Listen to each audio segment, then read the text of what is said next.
Wanita narsis disandra jadi buron polisi. Heboh di Twitter pada Senin 20 Februari, seorang wanita selfie di salah sandra mobil. Diduga aksi tersebut dilakukan di atas jembatan Suramadu. Aksi wanita berkulit putih tersebut berbuntut panjang. Dilansir dari Kompas.com, polisi tak tinggal diam. Kasat PJR Ditlantas Polda Jatim Kompol Raden Erik Bagong Prakasa mengatakan pihaknya masih menyelidiki video tersebut.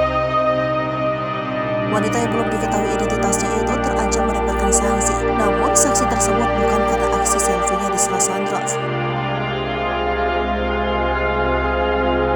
Dijelaskan Erik pada pasal 289 junto pasal 106 ayat 6 Undang-Undang Nomor 22 Tahun 2009 tentang lalu lintas dan angkutan jalan yang tidak menggunakan sabuk pengaman didenda maksimal Rp250.000. Lebih lanjut, ia menerangkan keselamatan merupakan upaya untuk menghindari potensi perselisihan dan menjauhkan diri dari kecelakaan.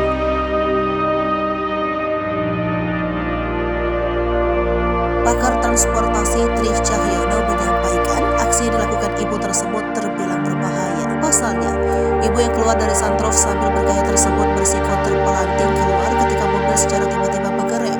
Berdasarkan video tersebut, terlihat pakaian yang dikenakan wanita tersebut bergoyang tertiup angin, namun tak terlihat ekspresi takut dari wanita tersebut. Ia tetap memasang wajah senyum sembari terus menatap kamera handphone yang dipasang tongsis.